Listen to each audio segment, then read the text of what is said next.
రైతాంగానికి నమస్తలతో ప్రతిభా బయోటెక్ కోకలి సమర్పించు మట్టి మనిషి కార్యక్రమానికి స్వాగతం. ముందుగా కార్యక్రమంలోని ముఖ్యాంశాలు. జనవరి చివరి వరకు నువ్వులను విత్తుకోవచ్చు. అధిక దిగుబడుల కోసం శాస్త్రవేత్తల సూచనలు. మామిడి తోటల్లో ప్రారంభమైన పూత పిందె కాపాడుకుంటేనే అధిక దిగుబడి అంటున్న శాస్త్రవేత్తలు. లేగదూడల సంరక్షణలో తీసుకోవాల్సిన జాగ్రత్తలు, అశ్రద్ధ వహిస్తే ఇక అంతే సంగతులు.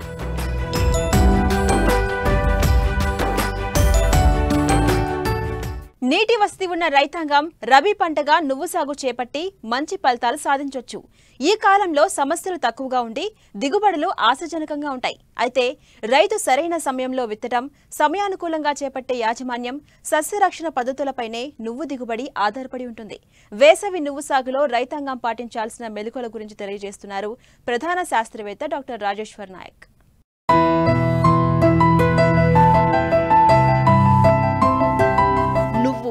అధిక ఉష్ణోగ్రతల్లో బాగా పెరిగే పంట. నువ్వు గింజల్లో నూనె 50%, ప్రోటీన్లు 20 నుండి 25% వరకు ఉంటాయి. వేసవి కాలంలో 2-3 తడులు ఇవ్వగలిగిన ప్రాంతాల్లో నువ్వు పంట సాగు చేసి రైతులు మంచి ఫలితాలు సాధిస్తున్నారు. నువ్వుల నూనెకు ఇతర దేశాల్లో మంచి డిమాండ్ ఉండడంతో ఎగుమతుల ద్వారా ఏటా మన దేశం 2000 కోట్ల విదేశీ మారక ద్రవ్యాన్ని ఆర్జిస్తోంది. ఉత్తర తెలంగాణ జిల్లాల్లో రెండో పంటగా డిసెంబర్ చివరి వారం నుండి జనవరి 2వ వారం చివరి వరకు నువ్వును విత్తుతారు. కోస్తా, రాయలసీమ జిల్లాల్లో డిసెంబర్ మొదటి పక్షం నుంచి జనవరి 3వ వారం వరకు నువ్వు విత్తడం ఆనవాయితీగా వస్తోంది. నువ్వు పంట సాగుకు తేలిక నేలలు, కండ కలిగిన నేలలు అనుకూలంగా ఉంటాయి. అయితే ఆయా ప్రాంతాలకు అనువైన రకాల ఎంపిక, సకాలంలో విత్తడం, చీడపీడల నివారణలో సమగ్ర యాజమాన్య పద్ధతులు చేపడితే మంచి దిగుబడిని తీయవచ్చని చెప్తున్నారు ప్రధాన శాస్త్రవేత్త డాక్టర్ రాజేశ్వర్ నాయక్. నూనె గింజ పంటలలో ప్రధానమైన పంట నువ్వుల పంట. నువ్వుల పంట వేసుకునే సమయం ముఖ్యంగా డిసెంబర్ చివరి వారం నుండి జనవరి 15వ తారీఖు వరకు విత్తుకోవచ్చు. కొద్దిగా అధిక సాంద్రతతోటి జనవరి చివరి వరకు కూడా నువ్వుల పంట మనం వేసుకోవచ్చు. నువ్వులు ప్రధానంగా నూనె గింజ పంట అయినప్పటికీ నువ్వుల పంట వలన చాలా ఉపయోగాలు ఉన్నాయి. అందులో ప్రధానంగా ఏంటంటే ఈ నువ్వుల పంట ప్రధానంగా మన ఉత్తర తెలంగాణ మండలంలో జగిత్యాల, నిర్మల్, నిజామాబాద్ జిల్లాలలో ఈ నువ్వుల పంటను స్వతహాగా రైతులు పసుపు పంట తీసిన తర్వాత వేస్తుంటారు. నువ్వుల పంట వలన రైతుకు అన్ని నూనె గింజ పంటల కంటే నువ్వుల పంటలలో చీడపీడలు తక్కువగా ఆశించి అధిక లాభాలను ఆర్జించవచ్చు.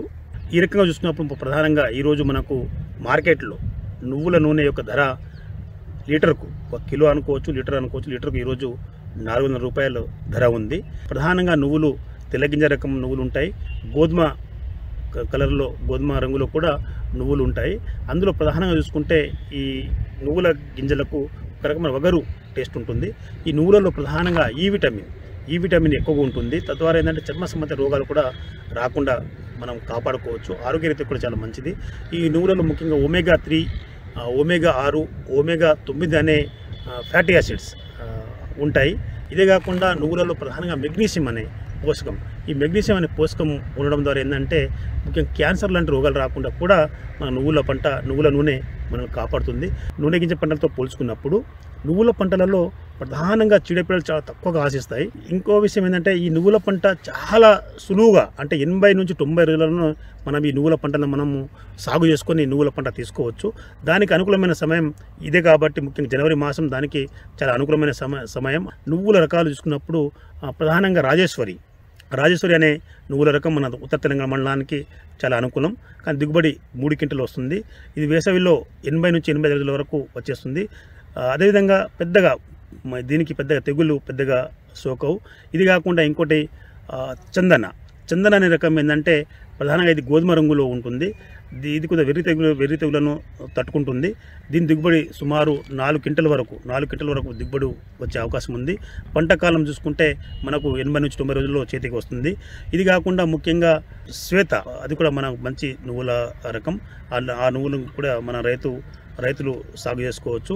ఇది కాకుండా ప్రధానంగా జగిత్యాల నుండి విడుదలైన మేలైన వంగడాలలో జేసీఎస్ అంటే జగిత్యాల తిల్ 1 అని చెప్పేసి జేసీఎస్ 1020 అనే రకం ప్రధానంగా ఇది వేసవిలో దిగుబడి దాదాపు 4.5 నుండి 5 క్వింటల్ల దిగుబడి వచ్చే రకం ఇది. ఈ రకము ముఖ్యంగా జడల ఖాతా ఉంటుంది, జడ ఖాతా ఉంటుంది కాబట్టి దిగుబడి కూడా మంచి దిగుబడి వస్తుంది. తెల్ల నువ్వుల గింజ రకం. ఈ రకం వేసుకున్నప్పుడు ఏంటంటే దిగుబడి మనకు సుమారు 5 క్వింటల వరకు వస్తుంది కాబట్టి ఈ రకాన్ని వేసుకోవచ్చు. అందులో ముఖ్యంగా ఇది ఆల్టర్నేరియా ఆకు తెగులను అదేవిధంగా బ్యాక్టీరియా తెగులను కూడా కొంతవరకు తట్టుకుంటుంది కాబట్టి ఈ నువ్వుల రకాన్ని కూడా రైతులు వేసుకోవచ్చు. ఇది కాకుండా ఎలమంచలి, దాని పేరు శారద కాబట్టి ఈ ఎలమంచలి అనే రకం కూడా సాధారణంగా గోధుమ వర్ణంలో ఉంటుంది. అయితే ఇది ఎకరాకు దిగుబడి దాదాపు 6 క్వింటల వరకు ఎకరాకు దిగుబడి ఇస్తుంది. పంట కాలం కూడా 80 నుంచి 90 రోజులు కాబట్టి ప్రధానంగా రైతులు ఈ పంటను ముఖ్యంగా రైతులు ఈ సమయంలో బ్రహ్మాండంగా వేసుకోవచ్చు.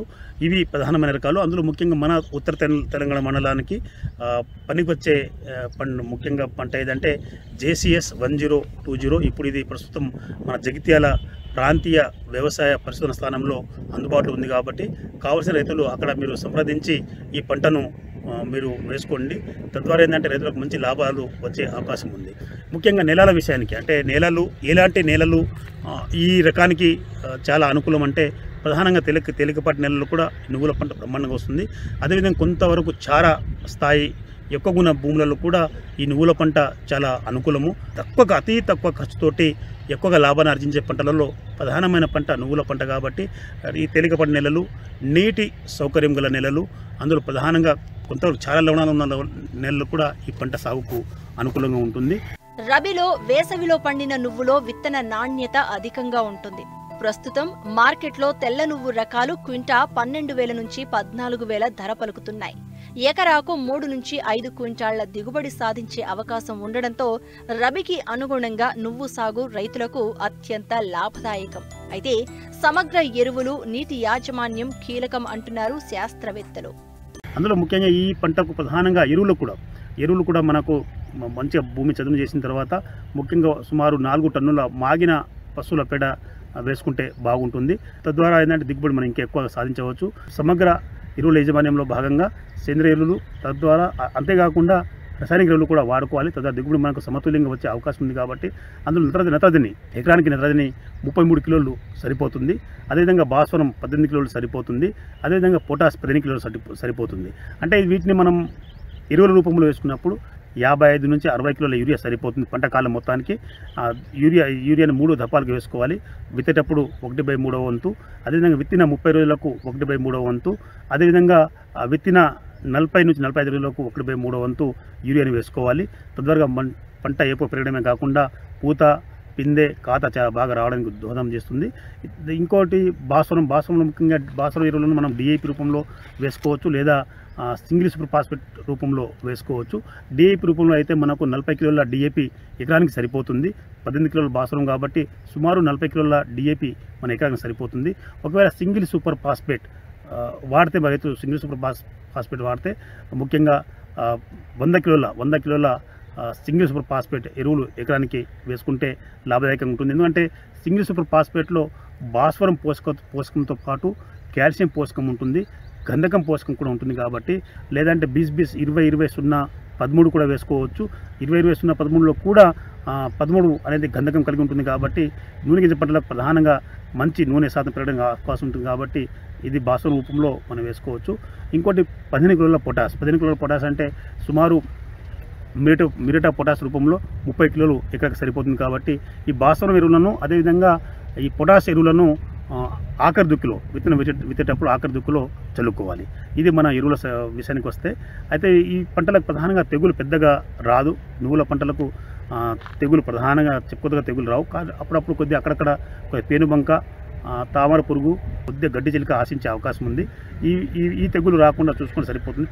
ఇది కాకుండా తెగులు వస్తే ముఖ్యంగా ఏంటంటే మన వేరుకుళ్ళు తెగులు కొద్దిగా అంటే ముఖ్యంగా కొన్ని భూములలో శిలీంధ్రాలు అంటే మన వేరుకుళ్ళు కలిగించే శిలీంధ్రాలు ఎక్కువ ఉన్న భూములలో కొద్దిగా ఈ వేరుకుళ్ళు తెగులు వస్తే మొక్కలు చిన్నప్పుడు విత్తిన 30-40 రోజుల లోపు చనిపోయే అవకాశాలు ఉంటాయి. కాబట్టి ఈ వేరుకుళ్ళు తెగులు రాకుండా విత్తన శుద్ధి చేసుకోవాలి.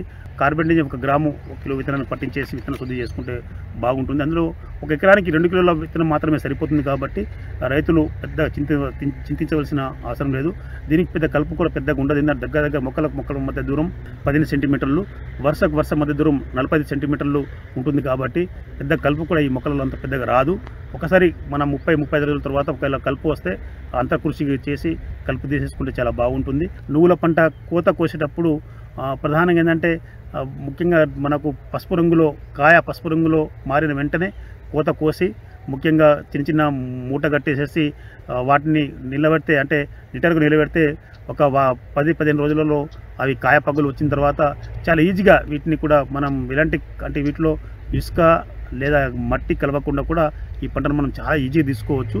కాబట్టి దయచేసి అతి తక్కువ ఖర్చుతోటి ఎక్కువగా లాభాలను ఆర్జించే పంటలలో నువ్వుల పంట ప్రధానమైన నూనె గింజ పంట. కాబట్టి రైతులు ఈ నువ్వుల పంటలను ఇప్పుడు సాగు చేసుకుంటే చాలా లాభదాయకంగా ఉంటుందని ఆశిస్తున్నాను. నువ్వు ఆకులు కాయలు పసుపు రంగుకు రాగానే కోత కోయాలి. కాయ పూర్తిగా ఎండే వరకు వదిలివేసిన కాయ పగిలి నువ్వులు రాలిపోతాయి. కాబట్టి రైతులు పంట పక్వదశను గుర్తించి సకాలంలో పంట కోత చేపట్టాలి. కాయలో 60 నుంచి 100 నువ్వు గింజలు ఉంటాయి. కాబట్టి కోత అనంతరం నిల్వ సమయంలో కొన్ని జాగ్రత్తలు పాటించాలి. ముఖ్యంగా కాయ పసుపు రంగుకు వచ్చి కొద్ది పచ్చిగా ఉన్నప్పుడే కోత కోసి కంకులను చిన్న కట్టలుగా కట్టి కాయలున్న భాగం పైకి ఉండేలా శుభ్రంగా ఉన్న కళ్లంలో ఆరబెట్టుకోవాలి. ఇలా చేయడం ద్వారా నాణ్యమైన అధిక దిగుబడిని పొందేందుకు ఆస్కారం ఉంటుంది.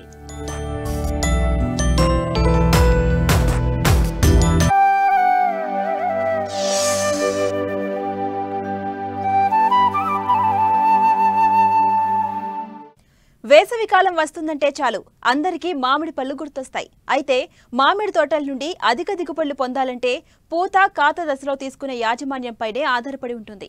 గత 2 ఏళ్లుగా వాతావరణ పరిస్థితుల కారణంగా మామిడి రైతులు నష్టాలనే చవిచూశారు. ఈసారి వచ్చే దిగుబడులపైనే ఆశలు పెట్టుకున్నారు. మరి పూత పిందెగా మారి కాయగా అవతరించాలంటే ముందు పూత నిలిచేందుకు సమగ్ర యాజమాన్యం చేపట్టాలని తెలియజేస్తున్నారు సంగారెడ్డి ఫల పరిశోధన స్థానం శాస్త్రవేత్త డాక్టర్ హరికాంత్ పోరిక.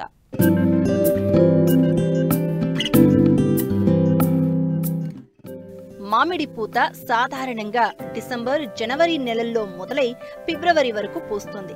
ప్రస్తుతం చాలా ప్రాంతాల్లో మామిడి తోటల్లో పూత ప్రారంభమైంది. మరికొన్ని తోటల్లో ఇంకా పూత ప్రారంభం కావాల్సి ఉంది. ముఖ్యంగా తోటల్లో 8 నెలల పాటు చేపట్టే యాజమాన్య పద్ధతులు ఒకెత్తైతే పూత సమయంలో పాటించే యాజమాన్యం మరో ఎత్తు. మామిడిలో పూతంతా ఒక్కసారే రాదు. దీంతో నెల మొత్తం పూత కాలంగా ఉంటుంది. ఈ దశలో తోటల్లో పురుగులు, తెగుళ్లు ఆశించకుండా రైతులు ప్రత్యేకమైన జాగ్రత్తలు తీసుకోవాలి. అయితే పూత ప్రారంభమయ్యే సమయంలో రైతులు సకాలంలో తగిన యాజమాన్య చర్యలు చేపట్టాలంటూ సూచిస్తున్నారు సంగారెడ్డి ఫల పరిశోధనా స్థానం శాస్త్రవేత్త డాక్టర్ హరికాంత్ పోరిక. ముఖ్యంగా మామిడి అనేది మనకి ఫలరాజు అని అంటూ ఉంటాము. ఈ ఫలరాజు చూసుకున్నట్టయితే మనకి గత సంవత్సరము చాలామంది రైతులకి నిరాశపరచడం జరిగింది. ఈ సంవత్సరం చూసుకున్నట్టయితే మామిడి పూత అనేది కొంచెం ఆలస్యం అవ్వడం జరిగింది. అందులో ముఖ్యంగా మనకి వాతావరణం అనేది మార్పులు రావడం, అదేవిధంగా వర్షాభావం అనేది ఎక్కువగా మనకి అక్టోబర్, నవంబర్ మాసాల్లో కూడా వర్షాభావం రావడము, మట్టిలో తేమ ఉండడము, ఈ తేమ కారణంగా మనకి మామిడి బెట్ట పరిస్థితుల్లో లేకపోవడము, ఇవన్నీ మామిడి పూత ఆలస్యంగా రావడానికి కారణమయ్యాయి. అదేవిధంగా మామిడిలో జూన్, జూలైలో ఏవైతే చిగుర్లు వస్తాయో అది మనకి జనవరి మాసంలో అవే చిగురు నుంచి మనకి పూత రావడం జరుగుతుంది. ఈ చిగుర్లు మనకి అక్టోబర్, నవంబర్లో వర్షాపాతం వల్ల మళ్ళీ ఒకసారి కొత్త చిగుర్లు ఏర్పడడం వల్ల మనకి పూత దశ అనేది ఆలస్యం అవ్వడం జరిగింది. అదేవిధంగా పూత శాతాన్ని పెంచడానికి ప్రతి మామిడి తోటలో ఎండు పుల్లలు మరియు అదేవిధంగా చీడపీడలు, అదేవిధంగా మనకి తోటల్లో కలుపు మొక్కలు ఎక్కువగా ఉండడం చూస్తూ ఉంటాము. ఈ కలుపు మొక్కలు నివారణ మరియు ఎండు పుల్లలు అనేది ఎప్పటికప్పుడు తీసినట్టయితే అదే దున్నడం వల్ల కూడా ఏవైతే మనకు కలుపు మొక్కలు నివారించడం అవుతుందో అవి నివారించినట్టయితే మనము చాలా వరకు సస్యరక్షణలు మనము కాపాడుకోవడానికి దోహదపడుతుంది. ఈ తోటల్లో చెత్తా చెదారం వల్ల మరియు కలుపు మొక్క వల్ల మనకి పిండి నల్లి మరియు తామర పురుగులు, అదేవిధంగా పండు ఈగ, అదేవిధంగా మనకి తేనె మంచు పురుగు, ఇవన్నీ అందులో నివాసం ఉంటాయి. కాబట్టి ముఖ్యంగా వాటిని మనము మన తోటని శుభ్రపరచడం వల్ల ఈ శిలీంధ్రాల నుంచి మనం ఈ సమయంలో మనము నివారించుకోవచ్చు. అదేవిధంగా మనం తోటలో చూసుకున్నట్టయితే పూత దశ దాటిన తర్వాత పిందె రాలకుండా సరైన చర్యలు తీసుకోవాలి. దానిని నివారించేందుకు శాస్త్రవేత్తల సూచనల ప్రకారం మందులను పిచికారీ చేయాలి. అలాగే సకాలంలో నీటి తడులు అందిస్తే కాయ ఎదుగుదలకు దోహదపడుతుంది. మనం చూసినట్టయితే పూత దశ నుండి పిందె దశకు ఏర్పడుతుంది. అంటే బఠానీ సైజు ఉన్న దశలో మనం నీరు పెట్టినట్టయితే మనకి ఈ బఠానీ సైజు నుండి పిందె ఎదుగుదల దశ వరకు మనము ఎంతో ముఖ్యంగా మనము నీటి వ్యవస్థని చూసుకోవాలి. ఈ పిందె రాలే శాతాన్ని తగ్గించుకోవడం కోసం మనము ఒక 2 దఫాలుగా 3 దఫాలుగా మనం నీరిచ్చినట్టయితే ఈ పిందె రాలే శాతాన్ని కూడా నివారించవచ్చు. అదేవిధంగా పిందె నుండి మరియు కాయ ఎదుగుదల దశలు కూడా ఈ నీటి వ్యవస్థ వల్ల మనకి కాయ నాణ్యత మరియు కాయ సైజు కూడా పెరిగే అవకాశాలు ఎక్కువగా ఉన్నాయి. ప్లానోఫిక్స్ అనే మార్కెట్లో లభ్యమవుతుంది. ఇది మనము 3 గ్రాములు ఒక 15 లీటర్ నీటికి కలుపుకొని ఒకసారి పిచికారీ చేసినట్టయితే మనము పిందె రాలే శాతాన్ని కూడా మనము నివారించవచ్చు. అందులో చూసుకున్నట్టయితే సూక్ష్మ పోషకాల్లో ముఖ్యంగా మనకు జింక్ మరియు బొరాన్ ఎక్కువగా ఉపయోగపడుతుంది. మన 2 తెలుగు రాష్ట్రాల్లో ఎక్కువగా నేలలు జింక్ లోపంలో ఉండడం చూస్తూ ఉంటాము. సో దీనివల్ల ఆకులు కూడా చిన్నగా ఉండడము మరియు ఎదుగుదల అనేది కాయ అనేది ఎదుగుదల కూడా కొంచెం తక్కువగా ఉండడము జరుగుతుంది. సూక్ష్మ పోషకాలలో మనకి మన భారతీయ Indian institute of horticulture research Bengaluru వారు ఈ సూక్ష్మ పోషకాలు ఒకదానికొకటి కాకుండా మొత్తం మిశ్రమంలో తయారు చేయడం జరిగింది. ఈ మిశ్రమాలలో మనకి జింక్, బొరాను, మెగ్నీషియము, అదేవిధంగా మనకు ఐరన్ కలిసి ఉండడము ఈ చెట్టుకి ఈ కాయ దశకి ఎంతగానో దోహదపడుతుంది. అందులో మనకి మ్యాంగో స్పెషల్ అని ఒక సూక్ష్మ పోషకాలు లభ్యమవుతున్నాయి. ఇది మనము 5 గ్రాములు 1 లీటర్ నీటిలో కలుపుకొని పిచికారీ చేసినట్టయితే మనకి పిందె ఏర్పడే సమయంలో బఠానీ సైజు నుండి పిందె ఏర్పడే సమయంలో ఒకసారి ఇచ్చినట్టయితే మనకి సూక్ష్మ పోషకాల నుంచి కూడా మనము అధిగమించవచ్చు. మామిడి పూత దశలో శాస్త్రవేత్తల సూచనలు పాటించి సరైన నీటి యాజమాన్యం, సస్యరక్షణ చర్యలు చేపడితే మంచి దిగుబడులను తీయవచ్చు. ఇక గత ఏడాదితో పోలిస్తే ఈసారి మామిడి పళ్ల ధరలు కొంత మేరకు పెరిగే అవకాశం కనిపిస్తోందని మార్కెట్ వర్గాలు అంచనా వేస్తున్నాయి.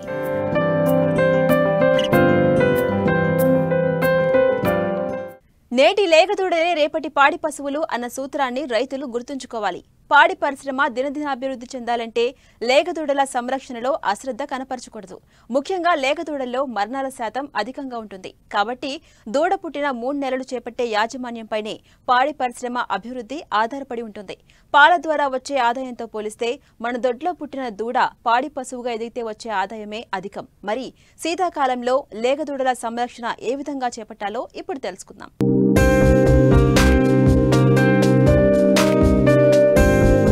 నేటి పెయ్య దూడలే రేపటి పాడి పశువులు.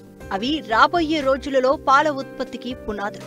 పెయ్య దూడల సంరక్షణలో ఏమాత్రం అశ్రద్ధ చేసినా రాబోయే రోజులలో దాని పాల ఉత్పత్తి సామర్థ్యాన్ని నష్టపోవలసి వస్తుంది. పశువుల యొక్క జీవితంలో మొదటి 3 నెలలు చాలా ముఖ్యమైనవి. ఈ కాలంలో పశువులను చాలా జాగ్రత్తగా చూసుకోవాలి. ముఖ్యంగా శీతాకాలంలో ఇంకా అవసరం. రైతులు దూడలు పుట్టిన మొదటి కొన్ని రోజులు వాటి సంరక్షణకు తగిన మెళకువలను పాటిస్తూ వాటిని జాగ్రత్తగా చూసుకోవాల్సిన అవసరం ఉంది. వాటి ఆరోగ్యం సరిగా ఉంటేనే భవిష్యత్తులో వాటిలో పాల ఉత్పత్తి సరిగ్గా ఉంటుందని దూడల సంరక్షణలో చేపట్టాల్సిన సమగ్ర యాజమాన్య పద్ధతులు తెలియజేస్తున్నారు పశ్చిమ గోదావరి జిల్లా వెంకటరామన్నగూడెం గేదెల పరిశోధనా స్థానం ప్రధాన శాస్త్రవేత్త డాక్టర్ కె ఆనందరావు. దూడలను పోషించడము. ఈ యొక్క శీతాకాలంలో ఈ 6 నెలల లోపల దూడలు చలికి తట్టుకోలేవు కాబట్టి వీటికి సెపరేట్గా చల్లగాలి తగలకుండా షెడ్ చుట్టూ డేరాలు అమర్చి వీలైతే దోమల బెడద కూడా ఎక్కువగా ఈ శీతాకాలంలో ఉంటుంది కాబట్టి మనము ఈ యొక్క వేపాకు పొగను కానీ యొక్క దూడ షెడ్లలో వేసుకున్నట్లయితే దోమల్ని తగ్గించుకోవచ్చు. అదేవిధంగా వీటికి చుట్టూ కూడా డేరాలు కట్టుకున్నట్లయితే మనకు వేడి తగిలి యొక్క శీతల నుంచి ఈ దూడలను రక్షించుకోవచ్చు. ముఖ్యంగా ఈ దూడల్లో ఈ యొక్క పాలు తాగడం వలన, కొన్ని దూడలు ఎక్కువగా పాలు తాగడం వలన వీటికి ఈ తెల్లపారుడు అనేది ఉంటుంది. ఈ తెల్లపారుడు అనేది కొలీబ్యాసిల్లోసిస్ లేకపోతే సాల్మోనెల్లోసిస్ అనేటటువంటి బ్యాక్టీరియాల వలన వస్తాయి. ఈ తెల్లపారుడు అజీర్తి వలన కూడా తెల్లపారుడు వస్తుంది. కాబట్టి ఈ తెల్లపారుడు వచ్చిన వెంటనే రైతులు వెంటనే తెల్లపారుడు గమనించిన వెంటనే పశు వైద్యుని సంప్రదించి దానికి సంబంధించినటువంటి యాంటీబయాటిక్ మందులు ఇచ్చుకున్నట్లయితే ఆ దూడను సంరక్షించిన వాళ్ళు అవుతాము. తద్వారా ఆ తల్లి నుంచి పాలు తీసుకోవచ్చు. ఏ కారణం చేతైనా దూడ మరణం సంభవిస్తే మళ్ళీ తల్లి పాలు ఇవ్వడం అనేది జరగదు. అదేవిధంగా సక్రమంగా 10 రోజులు పుట్టినటువంటి 10వ రోజు డీవార్మింగ్ చేయడము, మళ్ళీ 20వ రోజు చేయడము, 30వ రోజు చేయడము, అక్కడి నుంచి ప్రతి నెలకు ఒకసారి డీవార్మింగ్ చేసుకున్నట్లయితే ఈ దూడల్ని మనం సంరక్షించుకోవచ్చు. అదేవిధంగా కొద్దిగా 10 పశువులు 15 పశువులు ఫారాల్లో పెట్టుకున్నటువంటి వాళ్ళు ఖచ్చితంగా యాంప్రోలియం పౌడర్ని ఈ యొక్క దూడలకు ఇవ్వాలి. ఈ యాంప్రోలియం పౌడర్ ఇవ్వటం వలన కూడా మనం కాక్సిడియోసిస్ అనేటటువంటి ఎర్రపారుడిని మనము తగ్గించుకోవచ్చు. కొన్నిసార్లు ఎర్రపారుడు ఉంటుంది, తెల్లపారుడు ఉంటుంది, మిక్స్డ్ ఇన్ఫెక్షన్స్ ఉంటాయి. వీటి నుంచి మనం రక్షించుకోవాలంటే ఖచ్చితంగా ఈ యాంప్రోలియం పౌడర్ అనేది ఈ యొక్క దూడలకు ఇచ్చుకున్నట్లయితే ఈ దూడలను మనము సంరక్షించుకోవాల్సిన వాళ్ళం అవుతాము. 6 నెలలు దాటిన తర్వాత దూడలకు మనకు ఏ రకమైనటువంటి ఇబ్బంది కలగదు. దూడకు మనం పాలు ఇచ్చినట్లయితే అది ఆడదూడైతే అది బాగా తయారైతే దాని నుంచి మనకి సంవత్సరంలోపు 70,000 నుంచి 80,000 రూపాయలకి ఆ దూడ అమ్ముకోవచ్చు. అదేవిధంగా మగదూడైతే మనకి ఈ యొక్క బీఫ్ని బ్లాక్ గోల్డ్ అంటారు. చక్కగా మగదూడని ఒక 6 నెలలు మేపుకున్నట్లయితే చక్కగా మనం 30,000 నుంచి 40,000 50,000 రూపాయలకు కూడా మనం ఆ మగదూడని అమ్ముకోవచ్చు. వీళ్ళు ఎంతసేపు పాలు సేపు వచ్చిన తర్వాత దూడను బయటికి తీసుకొస్తున్నారు, దూడను ఎండగడుతున్నారు. చాలా వరకు దూడలు 3వ నెల వయసులోనే చనిపోవడం అనేది జరుగుతుంది. తద్వారా గేదెల్లో పాడి ఉత్పత్తి కూడా తగ్గిపోతుంది. కాబట్టి ఆడదూడైనా మగదూడైనా వాటి శరీర బరువుకి సపోజు ఒక గేదె 6 లీటర్ల పాలు ఇచ్చిందంటే, రోజుకి 6 లీటర్ల పాలు ఇచ్చిందంటే ఖచ్చితంగా మనము ఆ 6 లీటర్లలో ఈ పూట 1/2 లీటరు, ఆ పూట 1/2 లీటరు దూడకి విడిచిపెట్టాలి. అదే 10 లీటర్ల పాలు ఇస్తే ఈ పూట లీటరు, ఆ పూట లీటరు దూడకి ఇచ్చినట్లయితే ఈ దూడలు ఏపుగా పెరిగి అవి కూడా వాటి నుంచి కూడా మీకు మంచి ఆర్థిక వనరులు అనేవి వస్తాయి. ఎందుకంటే ఈ దూడ ఆడదూడ అయితే దాన్ని సూడు కట్టించి అమ్ముకుంటే మీకు 1,50,000 2 లక్షల రూపాయలు వస్తుంది. మగదూడ సంవత్సరం వరకు పెంచి అమ్ముకున్నా సరే 60,000-70,000 రూపాయలు వస్తాయి. మీరు ఒకసారి వీటి యొక్క పాల ఖరీదును బట్టి మీరు లెక్కేసుకొని చూస్తే మీరు 10-15,000 ఖర్చు పెడితే 50,000-60,000 రూపాయలు ఆదాయం అనేది ఈ దూడల వలన వస్తుంది. కాబట్టి రైతు సోదరులకు ముఖ్యంగా ఈ దూడల విషయంలో ఏ పరిస్థితుల్లో కూడా ఈ యొక్క పాలు ఇవ్వడం అనేది మానకండి. ఈ విధంగా ఈ యొక్క గేదెలను ముఖ్యంగా శీతాకాలంలో ఇప్పుడు నేను చెప్పినటువంటి సలహాలు సూచనలు అన్నీ పాటించి ప్రతి దశలో కూడా వాటిని మనము జాగ్రత్తగా సంరక్షణ చేపించినట్లయితే మనకు పాడి దిగుబడి ద్వారా, దూడల ద్వారా, అదేవిధంగా సకాలంలో పునరుత్పత్తి జరగడం ద్వారా వీటి నుంచి మనకు మంచి ఆదాయం వస్తుందని తెలియజేస్తున్నాను.